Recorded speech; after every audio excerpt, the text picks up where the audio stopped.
Bonjour et bienvenue pour nos prévisions tarologiques. Mon nom est Tania Bélanger, coach tarologue.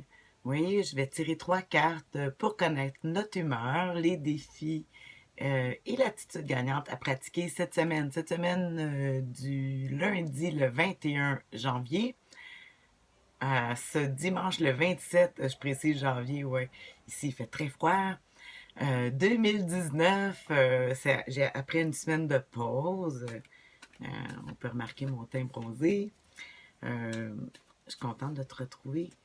Je vais quand même, peut-être que c'est la première fois, il y a des gens qui se joignent à la chaîne, à la vidéo, aux vidéos de la semaine pour la première fois. Puis il y en a qui me disent des fois, mais Tania, c'est pas possible. Euh, comment trois cartes, c'est bon pour tout le monde? Puis je dis toujours, je suis pas médium, là. Je suis pas en train de faire de la prédiction. Que, comme je dis bien, c'est de la prévision. Moi, j'ai une formation en coaching professionnel et j'utilise les cartes de tarot pour se donner comme une lumière, tiens, sur le chemin. C'est une question d'attitude que je dis toujours. Puis si on peut se guider, parce que dans les cartes, dans le tarot, c'est toutes des histoires. Chaque carte représente un moment dans l'année, représente des signes astrologiques aussi. Comme je dis toujours, moi je suis pas astrologue, mais dans le tarot, quand j'ai étudié le tarot, on apprend qu'il y a tous les signes du zodiaque, des moments, des représentations, le feu, le bois. Puis on s'amuse avec ça en mettant en métaphore par rapport à ta vie, ou on s'imagine que c'est tout le monde qui a un petit peu cette humeur-là. Puis ça nous donne un genre de guide. Puis c'est le fun aussi de voir le hasard. Le hasard, quand je dis que le médium, c'est pas moi, mais c'est le tarot. C'est le hasard qui fait, comme on appelle la synchronicité, qui fait que, on entend la bonne phrase que je te dis, la bonne phrase que tu entends cette semaine par rapport à tes défis, à ta situation, peu importe, ou à tes projets, une façon de le regarder. Bon, c'est une grosse intro, mais j'aime ça le refaire un retour pour bien expliquer, justement, c'est quoi mon intention ici quand je tire mes trois cartes toutes les semaines pour faire les prévisions. Alors, voilà, je te montre ça, justement. Cette semaine, en retour de vacances, j'ai décidé de prendre le tarot doré, Retour aux amours, euh, le premier tarot que j'ai étudié, le tarot doré, probablement parce que j'arrive du soleil. Euh, puis j'avais eu le doré, le jaune, puis ici c'est très gris-blanc. Alors, on va mettre un peu de chaleur dans tout ça. On va regarder voir si ça va influencer les cartes. Alors, cette semaine, notre humeur, première carte, humeur de la semaine. Le chevalier d'épée. Ah ben ça, hein, on sait bien que les épées, c'est un signe d'air. C'est bien une carte d'hiver, hein, on voit comment c'est bleu, justement. Une chance que j'ai pris le tarot doré, mettre un petit peu de chaleur dans tout ça. Alors, que fait le chevalier d'épée? Quelle est son énergie? L'épée représente l'air, le pic, hein, pour les petites cartes. Le cavalier, ben, il n'y a pas de cavalier dans les petites cartes, mais de toute façon. Ici, on voit qu'il s'en va comme, il se dirige vers le passé ou aller chercher ses droits, ou moi, des fois, je dis faire valoir nos droits. On a le goût cette semaine de s'affirmer, d'y aller avec franchise, courage aussi. Euh, faut faire attention de ne pas aller trop vite non plus, d'être trop direct, strict dans nos façons d'agir. Puis parce qu'il faut s'imaginer aussi que quand je dis c'est l'humeur générale, c'est nous, c'est toi, c'est moi, mais c'est aussi les gens qui nous entourent. C'est l'énergie là, de la semaine. Là. C'est sûr que ça va pas. Chaque personne a son propre caractère, mais on s'imagine là, cette semaine, là, c'est pas le temps, le monde, on n'est pas sentimental. Non, on est en réflexion, on veut s'affirmer. Hein, on voit un cavalier là, qui avec son épée dans les airs. Fait que c'est une carte d'affirmation. Moi, je déménage cette semaine. Puis là, hein, j'ai encore des choses à régler avec d'un côté ou d'où je laisse et d'où je vais. Avec un cavalier, ça va être facile. Je ne sais pas comment tu peux l'appliquer dans ta vie, mais moi, pour moi, c'est ça.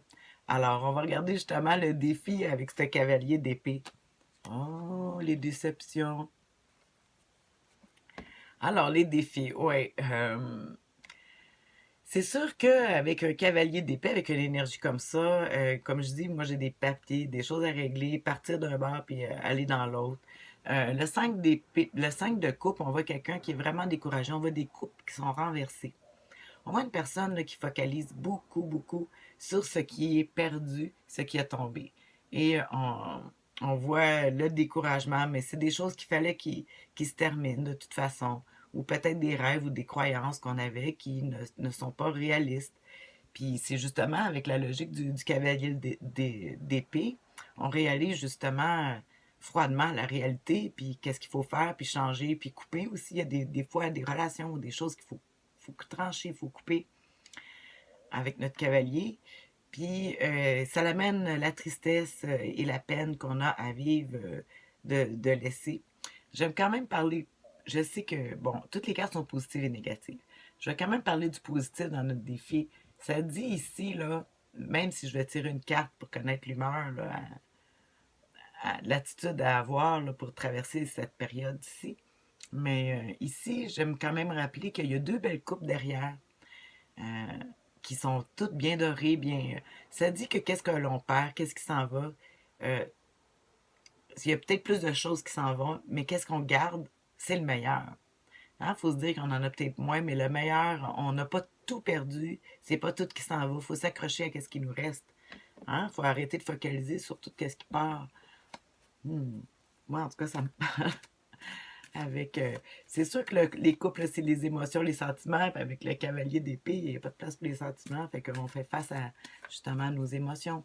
La tristesse, les déceptions aussi. Des gens qui peuvent nous décevoir. Fait qu'on va regarder justement l'attitude, dernière carte, l'attitude gagnante à pratiquer cette semaine. L'impératrice. Je ris parce que je dis toujours clé en main quand je vois cette carte-là. Ben, on voit ici une dame. L'impératrice, c'est un arcane majeur. Ici, c'est des petites cartes, hein, comme on dit. Puis la différence avec le tarot, c'est qu'il y a 22 arcanes majeurs d'ajouter aux 52 cartes. Euh, 56 avec les cavaliers. Mais en tout cas, ici, on voit l'impératrice. L'impératrice qui est la créatrice. Je dis clé en main parce qu'on voit qu'il y a tous les signes du zodiaque qui sont autour. Ben, comme, en fait, c'est le symbole de Vénus. C'est Vénus, c'est le symbole féminin, de la féminité, mais de la création aussi, de la conception. Hein, les artistes. Puis je dis clairement parce qu'on voit qu'elle tient comme une anneau, puis c'est drôle. Ben, c'est drôle. Moi, comment je vois le lien, c'est de prendre justement les clés de ma nouvelle, de mon nouveau logement que je fais cette semaine. Pour toi, ça veut dire que c'est beau les déceptions, mais on est propre créateur de notre vie. Aller chercher euh, la joie du nouveau, du changement, de prendre les choses en main et de le faire avec beauté et grâce. Puis ça, c'est bon, autant pour les hommes que pour les femmes. Puis on n'oublie pas que l'impératrice, elle est très conciliante aussi avec tout le monde.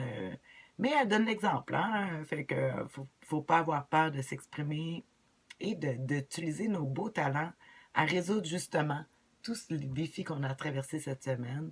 Si c'est à traverser des déceptions amoureuses, des ruptures ou des choses comme ça. Avec l'impératrice, là, on arrive à quand même à se guérir, à se recréer. Ah, c'est un beau tirage. Alors sur ça, j'espère que ça va pouvoir t'aider à traverser cette semaine, aider ou te guider. Mettre du plus parce qu'on l'a déjà, t'es déjà bon. Moi aussi, c'est juste un plus. Pourquoi pas? Hmm? Alors sur ça, bonne semaine, prends soin de toi. Bye.